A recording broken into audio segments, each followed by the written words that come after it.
Hello, so today's video is a book review of Edward IV and Elizabeth Woodville, A True Romance by Amy Licence, and as usual, if you're interested in this book after listening to my review, the link for it will be down in the description bar below and it'll take you straight to the book depository. I was very kindly offered this book from the publishers, which is Amberley. I snapped them up at the chance to have this. I heard about it before it was released and it was on my wish list anyway. So when I got sent the press release, I was like, oh, yes, please. I wanted to read this for a couple of reasons. One, Elizabeth Woodville. Because I'm such a lover of Anne Boleyn, it's kind of natural that I wanted to learn more about Elizabeth Woodville because Anne Boleyn was very intrigued by Elizabeth Woodville. They both had some sort of similarities. Elizabeth Woodville was the daughter of a knight. At times she was unpopular with the public and she was also associated with witchcraft. So Anne Boleyn saw some similarities between her and Elizabeth Woodville and really kind of tried to make her reign as successful as Henry VIII's grandmother, Elizabeth Woodville.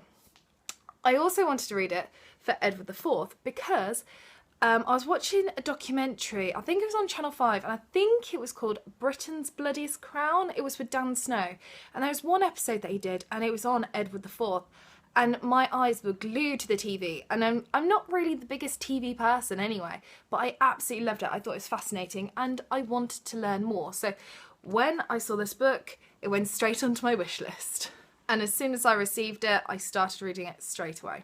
So this book starts with a fantastic introduction, which is talking about Edward IV and how we've kind of forgotten him through history. And I was thinking about this and I was thinking back to my school years and I was thinking we didn't actually study Edward IV at school, you know. Being British, we study a lot of British history, but we didn't study Edward IV or Elizabeth Woodville for that matter actually. And I was thinking, why on earth? After reading this, I was like, I have no idea why. This was a king who was exiled twice. He signed the death warrant for his own brother. He murdered a king in the Tower.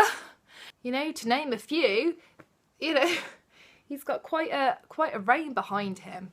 And I was thinking, why on earth has he been forgotten through history? So I was really intrigued. And then the book kind of starts with them both separately, Edward IV and his life growing up and Elizabeth Woodville and her life growing up, and then how they come to kind of meet in the middle and then their life as a pair. The main body of this book is talking to us about their life as a couple. This isn't a book about Edward IV going off being, you know, that medieval warrior and going and fighting all the battles while Elizabeth Woodville is at home with about 10,000 children. It's not like that at all. This is a book that's explaining, you know, a medieval king that's been forgotten but was an amazing king, and talking about his relationship with his wife, the mother of his children. And to be honest, I think that's what this book does really well. It opens up kind of stigmas that we have about medieval kings. I think the limelight for medieval kings probably sits best with Richard III at the moment, unfortunately, and I think it should actually sit with Edward IV. He was a fantastic king, you know, he was tall, he was 6'3.5" he had brown hair, he was really good looking. When he came to the throne, he was really young, and he chose Elizabeth to be his bride. A lot of people didn't understand why, but eventually people came around to supporting her, and she was a beautiful woman. She was intelligent, she was, however, submissive, and she had such great poise and dignity in regards to being a queen. And for me, this book has really shown me that I need to read more and learn more about these pair, and, you know, history could have been so much different. I mean, these two were the parents of the princes in the Tower. Imagine if they'd survived. Imagine what dynasty we would have carried on then. And it's really nice actually to have a book that I'm learning everything from. I mean, a lot of non-fiction books, I mean, I do read a lot, but a lot of them I'm reading to get that historian's ideas and opinions and theories, rather than actually learning the facts. But in here, I learned so much. I only knew the bare kind of skeleton and the bare backbones of this couple. But now I know so much. I know about their relationship. I didn't even think it was kind of like a lovey relationship. I thought it was more a relationship that worked because he needed a wife and a queen. He needed someone to provide male heirs. But it's so much more than that, and that's what this book has shown me. I love the use of primary evidence because you guys know what I'm like for primary source evidence. I like lots of it, and there's loads of bags of it in here.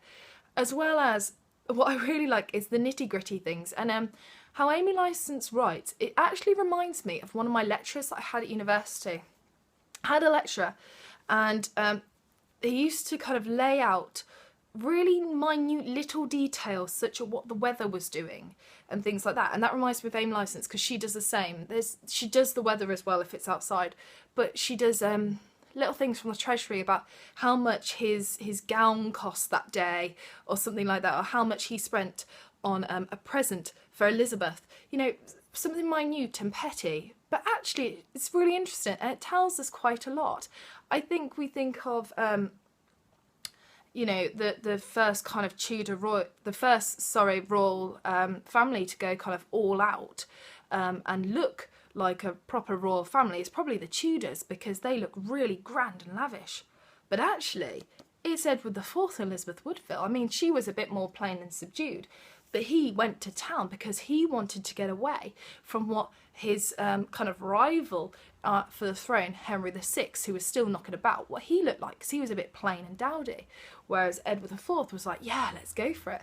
And it was really interesting to see that throughout because she put those details in, and it was lovely, and it just gave that bit of excitement to it. It felt like, I don't know whether she is a lecturer or not, but it did feel a bit like a really interesting and engaging lecture, not a boring one at all. I was so full of knowledge. And you know, sometimes you read non-fiction and you can only read a certain amount of pages and you have to put it down. It was not like that at all. I could carry on reading it, and I read it in about 3 sittings, no joke.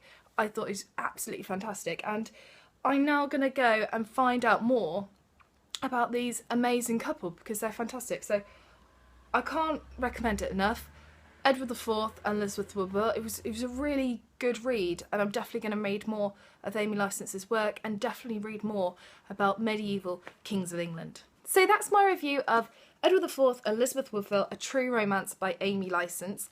I want to know in the comments section if you've read it. If you have, what do you think of it? If you haven't read it, are you going to go and try and get your hands on a copy? And if you are, what are you most excited about learning about this couple, their romance and their family unit? Please hit the subscribe button down below for more videos from me about books and vintage and history. So take care everybody, and I shall see you soon for the next video. Bye!